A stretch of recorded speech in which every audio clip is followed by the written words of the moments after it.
दोस्तों आज की इस वीडियो में हम बात करने वाले हैं इकोनॉमिक्स का सबसे इम्पोर्टेंट चैप्टर जहाँ से क्वेश्चन आता है 110%।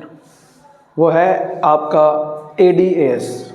ADAS को आज हम बिल्कुल वन शॉट रिवीजन में समझने वाले हैं, जिसमें आप वैसे मैंने इसकी डिटेल में वीडियो बहुत सारी डिटेल में बना रखी है मैंने वीडियो इसकी पूरे चैप्टर की। वो वीडियो का लिंक मैं डिस्क्रिप्शन में डालो, वो जाके आप दे सकते हो। लेकिन मैं अब इस चैप्टर का वन शॉट बताने वाला हूँ, क्योंकि जो आपके पेपर आने वाले हैं उसके हिसाब से मैं आपको इस चैप्टर की बिल्कुल रिवीजन कराने वाला हूँ वन शॉट। तो आपको बस इस वीडियो को बहुत एंड तक देखना है। बिना कोई देरी के स्टार्ट करते हैं इस वीडियो को। तो बात करते हैं ADAS। ठीक है, ADAS में सबसे पहले बात करते हैं AD की, यानी कि एग्रीगेट डिमांड। एग्रीगेट डिमांड का यहाँ पर मतलब ये है कि आपकी पूरे जितने भी 4 सेक्टर है, हाउस होल्ड, फर्म, गवर्नमेंट और एक्सटर्नल सेक्टर, इन चारों की डिमांड, कौन सी डिमांड? एक्चुअल एक्सपेंडिचर नहीं, प्लान्ड एक्सपेंडिचर, यानी कि कितना सामान, विलिंगनेस टू बाय जो कहते हैं, कितना सामान खरीदना चाहते हैं ये चारों सेक्टर एक साल में during a period of 1 year. That is called aggregate demand. यानी कि एक्चुअल एक्सपेंडिचर नहीं है, ये प्लान्ड है। और ये एक फ्लो कॉन्सेप्ट है, क्योंकि यहाँ पर 1 साल आ गया तो ये फ्लो कॉन्सेप्ट बन जाएगा, क्योंकि पीरियड ऑफ टाइम आ चुका है। तो AD का जो फॉर्मूला बन जाएगा वो बन जाएगा C + I + G + X - M। मतलब ये consumption expenditure, investment expenditure, government, और ये rest of the export minus import. और अगर AD 2 सेक्टर की बात करें तो C + I, मतलब हाउस होल्ड और फर्म के सेक्टर अगर C + I को प्लस कर दे तो आपका AD आ जाएगा 2 सेक्टर के फॉर्मूले पे। ग्राफ की बात करें तो यार AD का ग्राफ जो है ना, देखो AS का जो ग्राफ होता है, अब AS क्या होता है, चलो AS की बात कर लेते साथ साथ। एग्रीगेट सप्लाई ये है कि आप चारों सेक्टर मिला के कितना सामान बनाना चाहते हैं। ठीक है ना, विलिंगनेस टू बाय, और यहाँ है विलिंगनेस टू प्रोड्यूस या विलिंगनेस टू सप्लाई, कितना सामान आप बनाना चाहते हो या बेचना चाहते हो, तो वो AS होता है। तो AS का जो ग्राफ होता है वो आपका 45 डिग्री बनता है, और ये नेशनल इनकम के इक्वल आता है Y के। AS = Y। क्यों? क्योंकि देखो यार, जितना सामान बनाना चाहते हो, हमने सर्कुलर फ्लो में आपने पढ़ा था, जितना सामान हमारे देश में बनता है उतनी ही इनकम प्रोड्यूस होती है, और जितनी इनकम प्रोड्यूस होती है उतना ही खर्च होती है। तो इसलिए AS यानी कि वो है जो सामान बनाना चाहते हो, आउटपुट है वो। तो आउटपुट जितना बनेगा उतना ही इनकम जनरेट होती है, इसलिए Y नेशनल इनकम भी वही आएगा। तो इनका ग्राफ तो 45 डिग्री बनता है बिल्कुल। AD का ग्राफ है वो बेसिकली ऐसे बनेगा, वो 0 से स्टार्ट नहीं होता। अभी इसकी बात करने वाले हैं, चलो पहले उसकी बात कर लेते हैं, फिर आपको ये ग्राफ समझ में आ जाएगा। साथ साथ ग्राफ की थोड़ी बात कर लेते हैं, जिससे आपको ग्राफ समझ में आ जाए।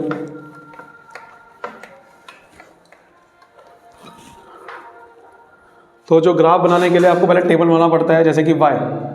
तो Y का मतलब नेशनल इनकम।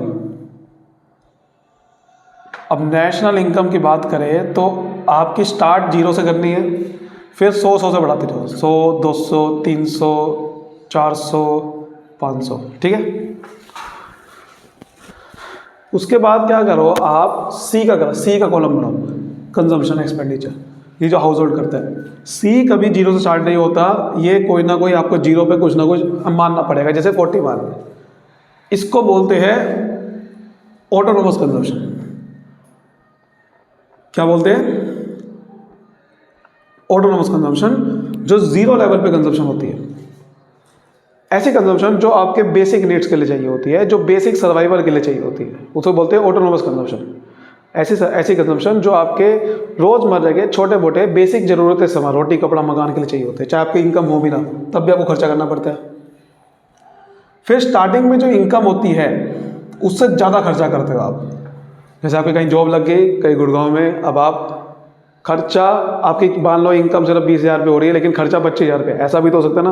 अब वो बाकी का 5,000 रुपये एक्स्ट्रा जो खर्चा हो रहा है वो कहाँ से लाओगे? अपनी पुरानी सेविंग से। तो ऐसा भी हो सकता है। तो स्टार्टिंग में खर्चे ज़्यादा होते हैं, उसके बाद धीरे धीरे खर्चे कम होते रहते हैं, सेविंग करते रहते हो। फिर आप जैसे आप 80 से बढ़ाएंगे इसको, तो ये 200 हो गया, अब इनकम और खर्चे बराबर हो गए। फिर 80 से बढ़ाओ, 280 हो गया, अब सेविंग करना स्टार्ट कर दी। फिर 80 से बढ़ाओ, अब सेविंग और करी, फिर और सेविंग करी। आई आपको कॉन्स्टेंट लेना है। इन्वेस्टमेंट एक्सपेंडिचर जो फर्म करती है वो कॉन्स्टेंट है, वो इनकम में डिपेंड नहीं होता। जैसे मैं ले लेता हूँ 20-20, ठीक है। फिर एडी जो 2 सेक्टर में निकलेगी वो सी प्लस आई करके निकलती है, इन दोनों को प्लस कर देंगे 60, 140, 220, 300, 380 और 460। इसका जो ग्राफ बनेगा, इसलिए मैं बता रहा था आपको, एडी का जो ग्राफ बनेगा वो 0 से स्टार्ट नहीं होता, 60 से स्टार्ट होता है ना, इसलिए इसका ग्राफ ऐसे बन रहा था, समझ रहे हो। और अगर मैं कंजम्पशन ग्राफ बनाऊं तो कंजम्पशन ग्राफ एडी के बिल्कुल पैरेलल बनेगा। क्यों? क्योंकि एडी और कंजम्पशन के बीच में आई आता है और आई कांस्टेंट है, इस वजह से ये भी दोनों पैरेलल बनते हैं, इनका गैप सेम होता है और आई का ग्राफ सीधा बनेगा बिल्कुल पैरेलल टू एक्स एक्सिस वाला। ये एक्स हो गया, ये वाई हो गया, ये 0, इधर आप ले लो नेशनल इनकम जो 0-100 होती है और यहाँ ले लो एडी और ये सी वगैरह आई जो ग्राफ। समझ लो बात को। इसी में आपको बताता हूँ फिर एएस, और एएस वाई के इक्वल क्यों बना है वो भी आपको बताता हूँ फिर। तो ये तो आपको समझ में आ रहा है यहाँ पर कि एडी हमने निकाल लिया। अब देखो एएस कैसे निकलता है। तो एएस की बात करें तो एएस के लिए पहले आप निकालो सेविंग्स एस। सेविंग कैसे निकलती है? वाई माइनस सी, इनकम में से खर्चे माइनस कर दो, जो बचा वो सेविंग होता है, वाई माइनस सी। अब जैसे कि आप 0-40 तो स्टार्टिंग में नेगेटिव सेविंग होती है, क्योंकि 0 लेवल पे ऑटोनोमस कंजम्पशन है, तो सेविंग जो है वो माइनस, इसको क्या बोलते हैं? ऑटोनोमस कंजम्पशन को रिप्रेजेंट करते हैं सी बार से। तो स्टार्टिंग में सेविंग ऑटोनोमस कंजम्पशन के बराबर होती है, माइनस के वो भी। फिर 100 माइनस 120, माइनस का 20, यहाँ भी नेगेटिव है। 200 माइनस 200 0, ये देखो। अच्छा वो बता दो कि इस पॉइंट को क्या बोलते हैं? जहाँ पर सेविंग 0 हो, इनकम खर्चे के बराबर हो, इस पॉइंट को बोलते हैं ब्रेक इवन पॉइंट। क्या बोलते हैं? ब्रेक इवन पॉइंट, जहाँ पर खर्चे और आपकी इनकम बराबर होती है, सेविंग 0 होती है। फिर आप देखो 300 माइनस 280, ये 20 आ गया, ये प्लस में आ गया, यहाँ से सेविंग हो रही है। फिर 400, ये 40 हो गया, और फिर ये 60 हो गया। तो ये जो है इसको बोलेंगे डिस सेविंग। यहाँ सेविंग नहीं हो रही बल्कि नेगेटिव में, यहाँ बोलेंगे सेविंग इज 0 और यहाँ बोलेंगे सेविंग्स, क्योंकि ये सेविंग्स हो रही है एक्चुअल में। सेविंग ये है, वो तो डिस सेविंग थी। अब एएस की बात करी जाए तो एएस कैसे निकलता है, बात समझो मेरी बात। तो एएस की बात करें तो एएस का फॉर्मूला होता है सी प्लस एस, यानी कि सी को एस को प्लस, कंजम्पशन और सेविंग, क्योंकि एएस वाई के बराबर है। मतलब आप या तो खर्चा करोगे या तो सेविंग करोगे, तो खर्चा और सेविंग प्लस कर लो। 40 माइनस 40 0, 120 माइनस 20 100, 200 प्लस 0 200। इसका मतलब देखो ये एएस जो आ रहा है वो वाई के बराबर ही आ रहा है, आप देख सकते हो। ये हो गया 300, ये हो गया 400, ये हो गया 500, समझ लो। That is a whole game. AS का ग्राफ कैसे बनेगा सर? कुछ नहीं करना, देखो नीचे जब आप वाई लोगे तो आप लोगे ना 0, 100, 200। अब क्योंकि वाई से आप एएस बनाओगे तो एएस का ग्राफ भी क्या है? 0, 100, 200 ये सब। तो क्योंकि ये लाइन और ये लाइन बिल्कुल बराबर है, दैट्स वाई बिल्कुल बीच में बनेगा, बिल्कुल बीच में ग्राफ बनेगा, क्योंकि ये पॉइंट और ये पॉइंट बराबर है, क्योंकि एएस के जो पॉइंट है वही वाई के पॉइंट है। तो ग्राफ बिल्कुल बीचों बीच बनेगा, क्योंकि पूरा एंगल 90 डिग्री का होता है, तो आधा एंगल हो जाएगा 45 डिग्री का। दैट्स वाई एएस और वाई का जो ग्राफ है वो 45 डिग्री बनता है, क्योंकि ये बीचों बीच बन रहा है, समझिए। तो ये हमने समझ लिया। बाकी अगर ग्राफ आपको आया तो ग्राफ को फिर एक्सप्लेन करना होता है। जैसे एडी का ग्राफ हमने बनाया तो एडी आप कहोगे ये अपवर्ड स्लोपिंग है, पॉजिटिव स्लोप है, नेगेटिव तो जान रहा, स्टार्टिंग पॉइंट क्या है एडी का, इस तरह से बताते जाओगे, ठीक है। एडी कंजम्पशन के ये पैरेलल बनता है। एएस के बारे में क्या बोलोगे भैया? एएस बिल्कुल 45 डिग्री लाइन बनेगी, एएस वाई के इक्वल होता है, क्योंकि इस तरह से। आगे बात करते हैं जो सबसे इम्पोर्टेंट टॉपिक है, जहाँ से बहुत इम्पोर्टेंट है, propensity to consume. Propensity to consume यानी कि कंजम्पशन करने की जो आदत है, हैबिट्स, वो दो तरीके से पता कर सकते हैं हम, एपीसी एंड एमपीसी। सेव फिर आपका होता है प्रोपेंसिटी टू सेव, आपकी सेविंग करने की आदत को बोलते हैं। ये भी दो तरीके से आप पता कर सकते हो, एपीएस एंड एमपीएस। एपीसी मतलब एवरेज प्रोपेंसिटी टू कंज्यूम, वो कैसे निकालते हो आप? कंजम्पशन कितनी कर रहे हो डिवाइड बाय इनकम। आप जितनी खर्चा कर रहे हो इनकम से डिवाइड कर दो। एमपीसी मतलब marginal propensity to consume, additional, आपकी एडिशनल इनकम पे आप एडिशनल खर्चा कितना करते हो। Delta C by delta Y, delta मतलब चेंज, जब इनकम बदलती है तो खर्चा कितना बदलता है। एपीएस मतलब एवरेज प्रोपेंसिटी टू सेव, आप सेविंग कितनी करते हो, saving upon Y. Marginal propensity मतलब आप सेविंग एडिशनल कितनी करते हो जब आपकी इनकम बदलती है, यानी कि delta Y upon delta S upon delta Y, that is the whole game. अब हम इसका रिलेशन समझो जरा ध्यान से। APC plus APS is equal to 1। क्यों? क्योंकि ये वन समझो आप, ये है 100%, वन समझो आप इनकम, इनकम में से या तो खर्चा करोगे सेविंग करोगे, तो इनकम में से खर्चा और सेविंग, इसलिए APC plus APS is equal to 1। जैसे कि आप वाई का फॉर्मूला था ना, C plus S equal to Y, that's why. AS का फॉर्मूला जो था ना, वाई का, जो वाई और एस की बात है ना, इसलिए वहाँ से निकला। ऐसे ही जितनी इनकम बढ़ेगी उसमें से या तो आप खर्च करोगे सेविंग करोगे, इसलिए MPC plus MPS is equal to 1 also होता है। तो अगर आपको उससे पता, एपीसी पता तो एपीएस निकाल सकते हो, एमपीसी पता तो एमपीएस निकाल सकते हो, तो आप समझ रहे बात को। तो ये आपको रिलेशन ध्यान रखना है, बहुत इंपॉर्टेंट है। अब बहुत इंपॉर्टेंट है, जरा 1 मार्क में सकता है यहाँ पर कि यार देखिए ऐसा है कि ये बहुत इंपॉर्टेंट चीज़ है कि किसकी वैल्यू 1 हो सकती है, 0 हो सकती है, नेगेटिव प्लस 1, बहुत इंपॉर्टेंट समझना। मैं आपको एक चीज़ बता चुका हूँ, देखो कंजम्पशन कभी भी 0 नहीं हो सकती, क्योंकि आपने खुद देखा भी शेड्यूल में जब मैंने टेबल बनाया था, तो स्टार्टिंग में भी कंजम्पशन 40 थी, 0 इनकम पे भी, 0 लेवल ऑफ इनकम पे भी, इसका मतलब कंजम्पशन 0 नहीं हो सकती। तो भैया एपीसी 0 कैसे हो जाएगा? क्योंकि एपीसी का फॉर्मूला है सी अपॉन वाई। अब सी कभी 0 नहीं हो सकता, तो एपीसी कभी 0 नहीं हो पाएगा, क्योंकि ऊपर जब पॉजिटिव नंबर होता है तो कभी 0 हो नहीं सकता। तो 0 नहीं हो सकता तो नेगेटिव भी नहीं हो सकता, क्योंकि नेगेटिव तो तब होगा ना जब सी नेगेटिव हो जाएगा। जब सी 0 नहीं हो पा रहा तो नेगेटिव कैसे हो जाएगा? बाकी दोनों हो सकते हैं। आप बस ये समझ लो क्या चीज़ नहीं हो सकती, समझ गए? इसका उल्टा बिल्कुल एपीएस है, एपीएस ठीक है। सेविंग मैं आपको बताता हूँ क्या नहीं हो सकती। सेविंग कभी भी देखो नेगेटिव हो सकती है, ऑब्वियस ही बात है, 0 हो सकती है, ऑब्वियस ही बात है, 1 नहीं हो सकती।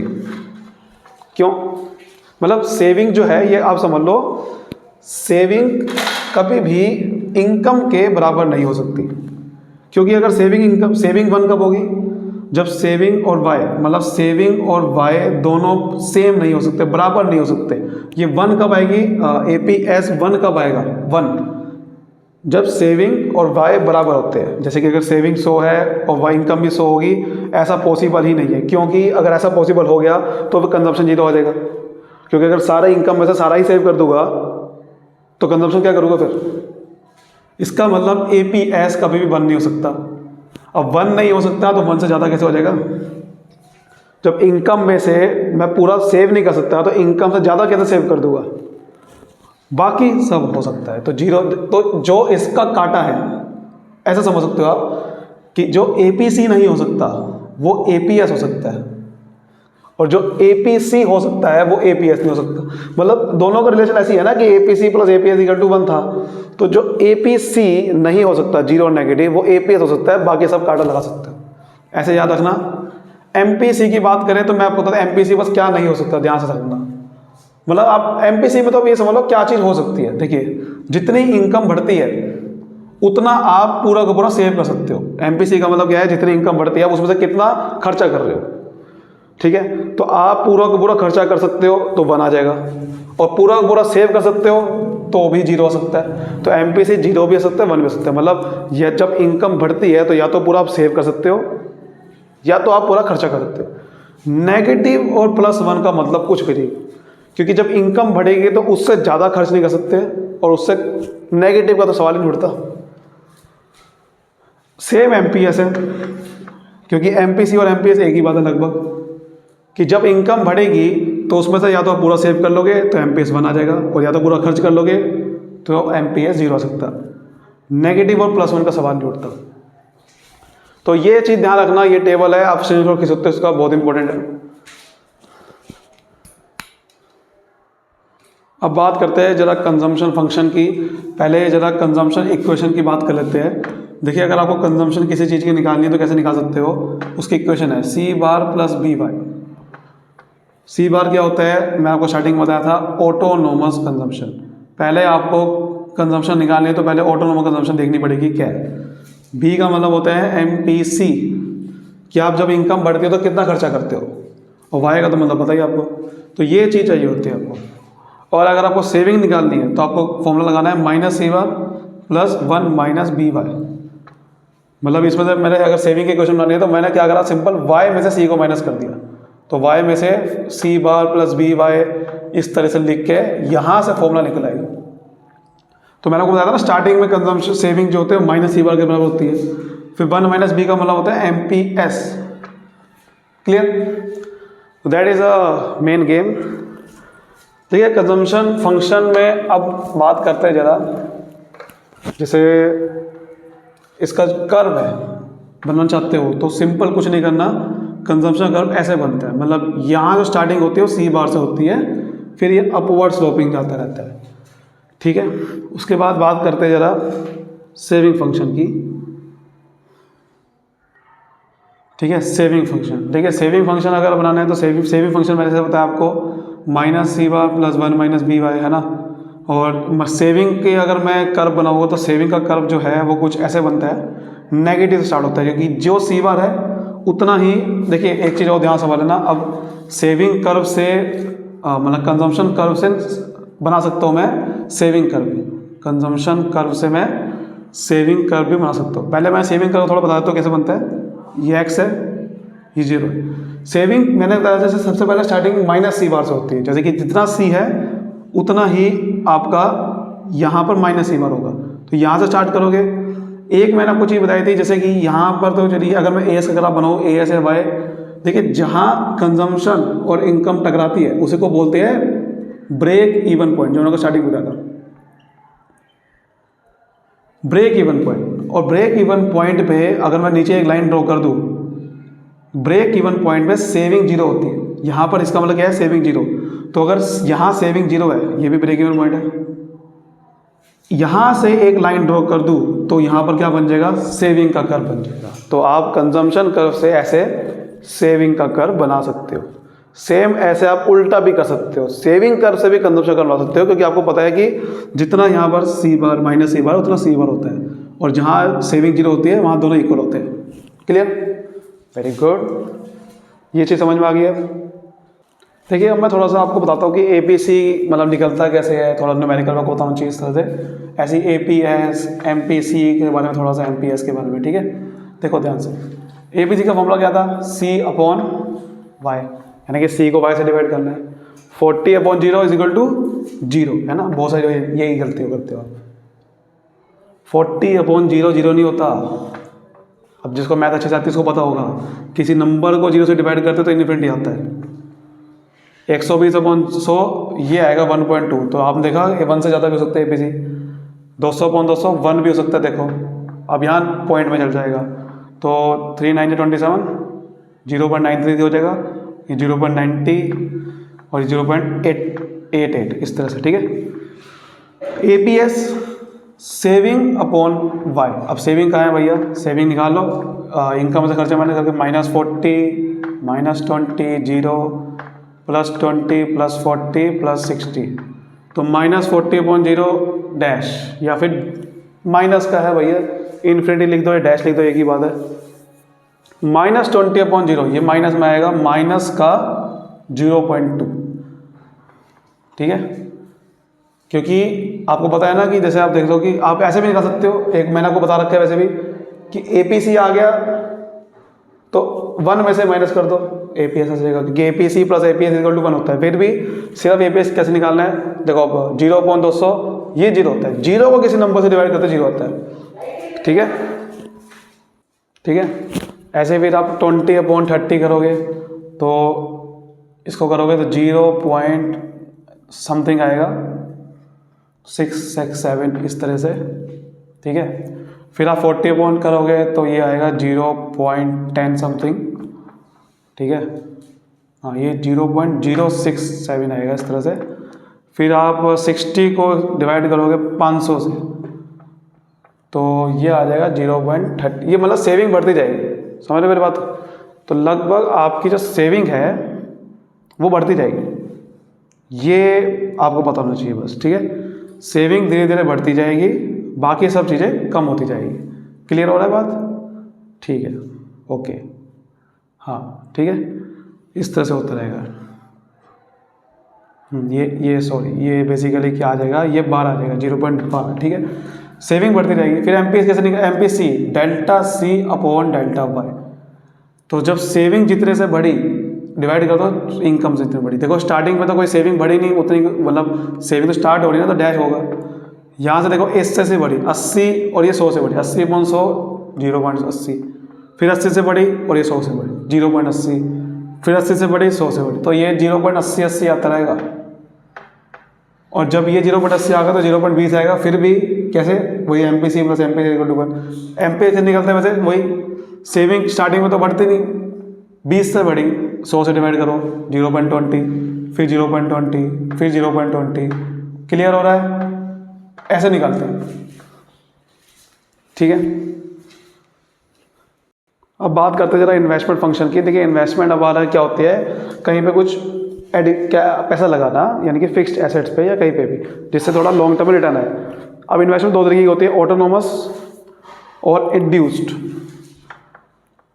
ऑटोनोमस और इंड्यूस्ड, ऑटोनोमस और इंड्यूस्ड। ऑटोनोमस का मतलब होता है ऐसी इन्वेस्टमेंट जो गवर्नमेंट करती है, बेसिकली सोशल वेलफेयर के लिए, जो कि फिक्स रहती है, इनकम के साथ नहीं बदलती। बेसिकली इसका ग्राफ जो बनेगा वो इस तरह से बनेगा, यानी कि जो आप इन्वेस्टमेंट ले रहे थे वो लगभग ऑटोनोमस थी, क्योंकि वो इनकम के साथ नहीं बदलती, वो कांस्टेंट रहती है, गवर्नमेंट ज़्यादा करती है। इंड्यूस का मतलब जो इनकम के साथ बदलती है, इनकम बढ़ेगी तो इन्वेस्टमेंट बढ़ेगी, ठीक है, इस तरह से बनेगी वो।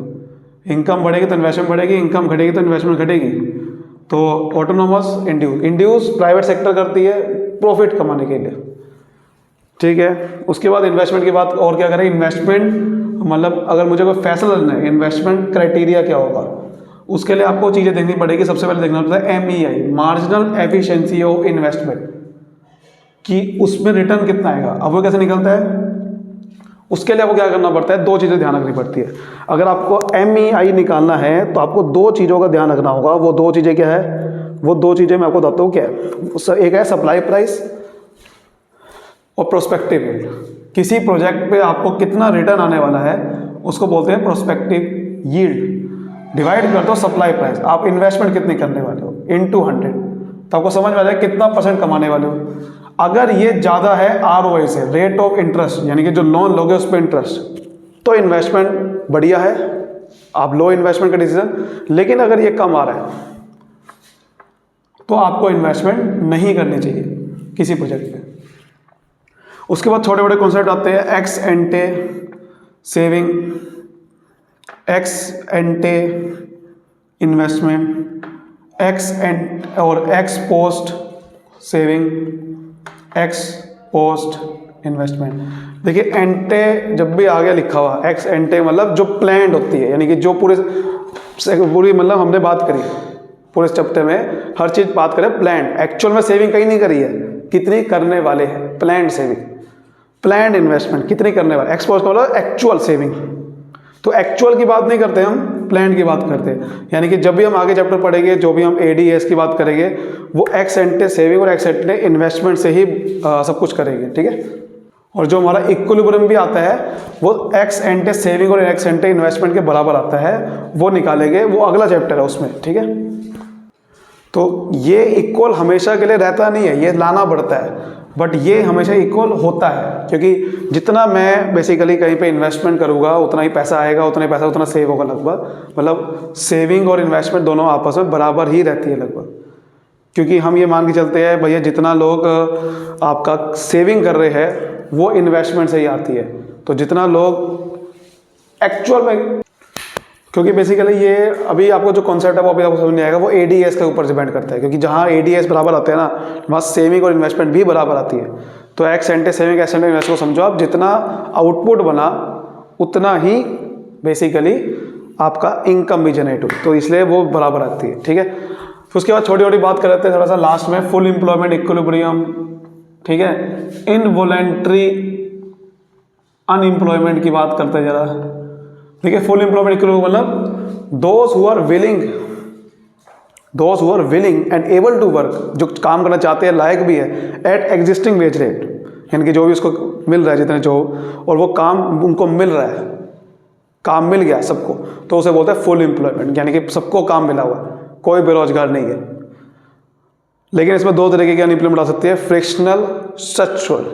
फ्रिक्शनल अनएम्प्लॉयमेंट का मतलब आपको काम तो मिला हुआ था लेकिन कुछ टाइम के लिए आपने जॉब छोड़ी और आपको दूसरे जॉब के लिए ढूंढ रहे हो, और दूसरी जॉब आपको 2 महीने के बाद मिली, तो 2 महीने तक आप क्या हो गए, बेरोजगार। वो से बोलते हैं फ्रिक्शनल अनएम्प्लॉयमेंट, दूसरी जॉब ढूंढने के चक्कर में। स्ट्रक्चरल का मतलब कोई मार्केट में चेंज आया, कोई जॉब सेक्टर में चेंज आया, कोई टेक्नोलॉजी में चेंज आया, उसकी वजह से आपको जॉब से निकल गई, जॉब नहीं मिल पा रही उसकी वजह से, तो वो स्ट्रक्चरल अनएम्प्लॉयमेंट होती है। इनवॉलेंटरी का मतलब ये वही होता है कि जो काम करना चाहते तो है, लायक भी है एग्जिस्टिंग वेज रेट पे, लेकिन मिल नहीं रहा काम, मिल नहीं रहा, इनवॉलेंटरी अनएम्प्लॉयमेंट होती है। एक होते हैं वॉलेंटरी, खुद ही काम नहीं करना चाहते वो से अनएम्प्लॉयमेंट नहीं बोलेंगे, ठीक है। तो उम्मीद करता हूँ पूरा चैप्टर को समझ में आएगा। वीडियो को भी लाइक करें, सब्सक्राइब करें। थैंक यू सो मच, मिलते हैं अगली वीडियो में। Bye bye, all the best.